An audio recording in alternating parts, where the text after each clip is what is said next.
Located on the Rappahannock River on the eastern edge of Virginia's Middle Peninsula, some parts of Middlesex County were farmed as far back as the 1600s.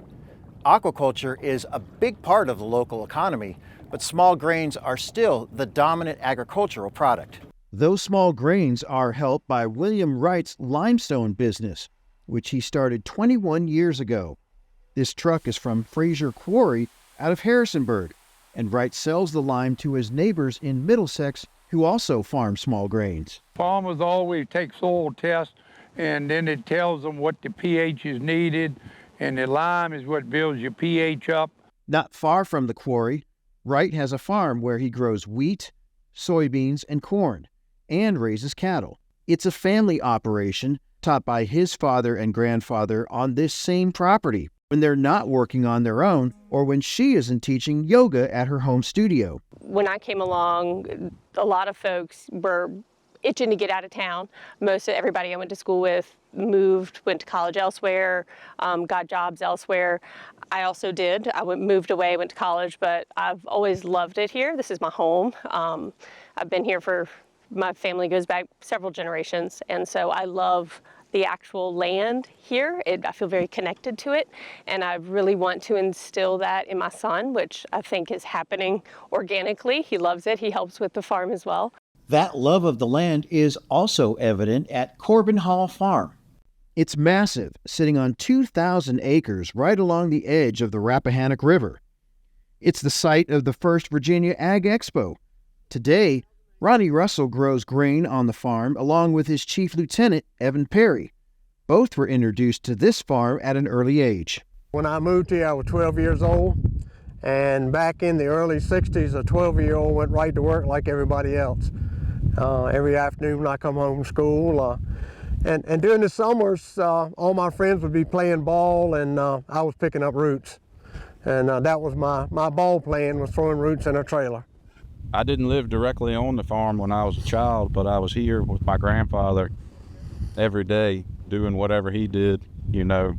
And he was mainly retired then, you know, so we worked his garden also, but we were always up at the shop doing something. You know, I was in the tractors with Uncle Ronnie and the rest of the guys that worked here, just involved in it, you know, completely from a child, and, you know, never really wanted to do anything else. Corbin Hall has a mix of riverfront property, 1,600 acres for grain farming, and plenty of pasture for cattle. There's even an eagle's nest near the top of a cypress tree. Those who work here say you can see them flying nearby if you're patient. According to the latest Census of Agriculture, there are 70 farms in Middlesex County, covering 19,164 acres. The market value of all agricultural products is $11,178,000. Crops bring in the most money at $10,642,000. Of that, $9,662,000 is from grains such as soybeans, wheat, and corn. Hay and other crops account for $199,000. Livestock accounts for $537,000. Split roughly halfway, with cattle and calves bringing in $263,000 and aquaculture delivering $228,000. According to Virginia Cooperative Extension, Virginia is the #1 East Coast state for oyster aquaculture, and over 40 million Virginia oysters are sold each year.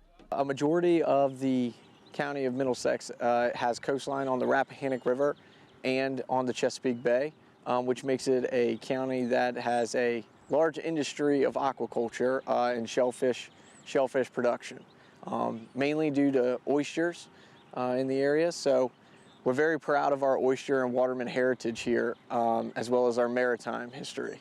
Rappahannock Oyster Company has planted 9.3 million oysters near their dock in the Rappahannock River for total sales of $5,100,000. Emily Sprague manages the oyster nursery on the dock and on the water. The farm has cages at the bottom of the river as well as the ones seen here floating at the top.